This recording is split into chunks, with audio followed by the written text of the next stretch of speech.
Keep Pounding Nation is holding its breath right now. A frustrating soft tissue issue just sidelined our starting tailback shortly before opening day. The coaching staff feels confident, but the front office might sign a physical veteran free agent to play it safe. Please hit that subscribe button to join our diehard Panthers community right away. Chuba Hubbard is currently week-to-week with a hamstring injury, according to Carolina Panthers head coach Dave Canales. This development forces us to pause and evaluate the depth chart for our starting running back, just as we approach the season opener against the Chicago Bears. Hubbard has become a reliable grinder for this offense, earning his spot through consistent physicality, yet we all know how temperamental soft tissue issues can be once they start to linger. The truth is, while Canales remains very confident that he will be ready for Week 1, the uncertainty has immediately sparked conversations about bringing in outside reinforcements. Najee Harris has surfaced as the most logical pivot because their skill sets are remarkably similar according to Pro Football Focus metrics. Both men are physical runners who thrive in zone schemes, with comparable career yards after contact and breakaway percentages. Could we really see the front office pull the trigger on a veteran signing like Harris to bridge the gap? It is a fair question, especially considering his own history with injuries, but he represents a high-upside alternative to the current backups. Jonathan Brooks is finally healthy after his college recovery.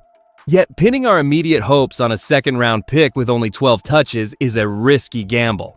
Trevor Etienne lacks the size to handle the heavy workload, and other veterans on the market simply do not offer the same potential as Harris.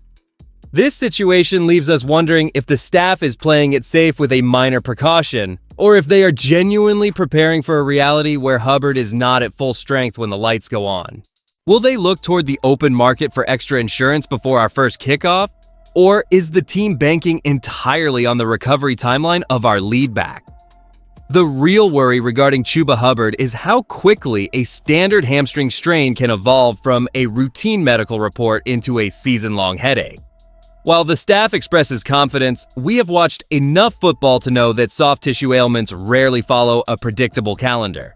His 2024 performance, particularly his fifth-place standing among 46 running backs with over 50 zone carries, proves he is the engine of our ground game.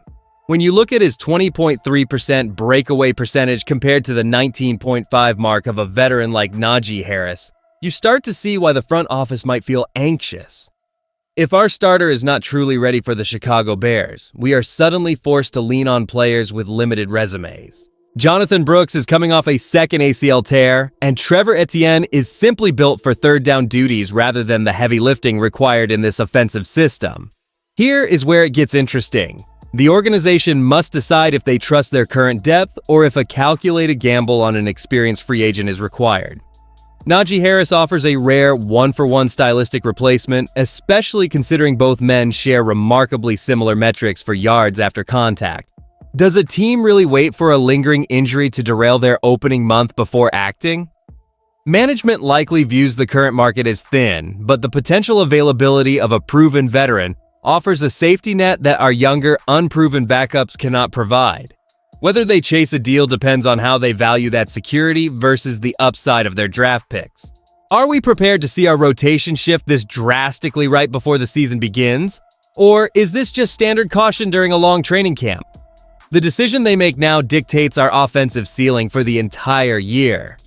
That news regarding Chuba Hubbard being week-to-week feels like a direct hit to our stability before the season kicks off against the Chicago Bears. And I'll be straight with you, this situation forces us to question if the current roster construction can survive a start without our primary runner.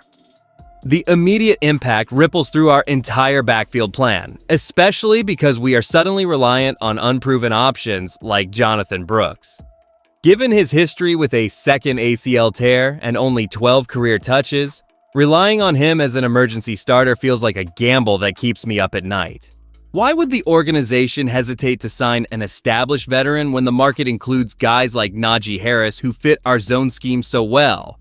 Harris managed 2.92 yards after contact per attempt in his career, which sits right near Hubbard's 2.90 metric according to Pro Football Focus data. If he is our insurance policy, we avoid the trap of hoping for a recovery that might not follow a clean timeline. Losing that steady production fundamentally changes our standing in the division, as we cannot expect to control the clock if we lack a consistent physical presence on the ground.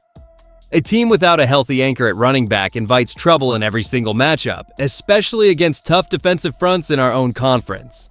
We have to wonder if management is clinging to optimism while our rivals solidify their own depth charts. Is waiting for a soft tissue injury to heal worth the risk of dropping those critical early games when every single victory matters for playoff positioning? If we do not address this vacuum now, our offensive ceiling drops considerably before we even run the first play of the season. Balancing caution with the urgency of winning is the ultimate test for our front office right now. The prospect of navigating the early schedule without our primary backfield threat is a reality we must now face head-on. If the organization chooses to pursue a veteran reinforcement like Najee Harris, they gain a proven commodity whose zone run efficiency mirrors our own requirements, providing immediate stability while the recovery process unfolds for our starter. Now, here's the thing, signing a veteran like Harris carries significant risk, especially given his recovery from a recent torn Achilles and his limited action with the Chargers last season. While names such as Kareem Hunt, Raheem Mostert, Austin Eckler, Nick Chubb, Alexander Mattison, or Miles Sanders remain on the market, each presents a different gamble regarding durability and fit. Media analysts are already weighing these options against the potential for our younger players to step up, though the lack of substantial experience on the current depth chart remains a glaring concern for many. Jonathan Brooks has the talent, but after his second ACL surgery, betting on his immediate reliability is a tall task that could backfire if he is rushed. Trevor Etienne is another option, yet his specific skill set leans toward third down situations rather than handling the heavy physical load our head coach demands. Personally, the way I see it, the organization is caught in a tough spot between exercising patience and protecting our early season win probability. Relying on an unproven rookie or a situational specialist while a starter heals is a dangerous game that could define our standing by mid-September. If we wait too long, the most capable replacement options will inevitably sign elsewhere, leaving us with very few quality pivots to keep our offense from stalling before the first kickoff at home against Chicago. Is it worth gambling on potential when a steady, battle-tested hand is readily available to stabilize the rotation right now? When you weigh the injury status of Chuba Hubbard against our long-term roster stability, a clear picture of our path forward emerges. Managing a hamstring issue is always a delicate operation for any front office. But for us, this situation represents a litmus test for how this regime balances immediate depth with future growth. If we look at the numbers, Hubbard and potential replacement Najee Harris share an almost identical profile, right down to their similar yards after contact, which suggests that swapping them might not ruin our scheme. We should feel cautiously optimistic given head coach Dave Canales expressed genuine confidence in our starter returning for the opener against the Chicago Bears. That being said, banking on a return to form from a player dealing with soft tissue sensitivity is a gamble that defines our season trajectory. Do we truly want to lean on a second-round pick like Jonathan Brooks before he proves he can handle the grind? Or does the veteran experience of someone like Harris provide the security we need?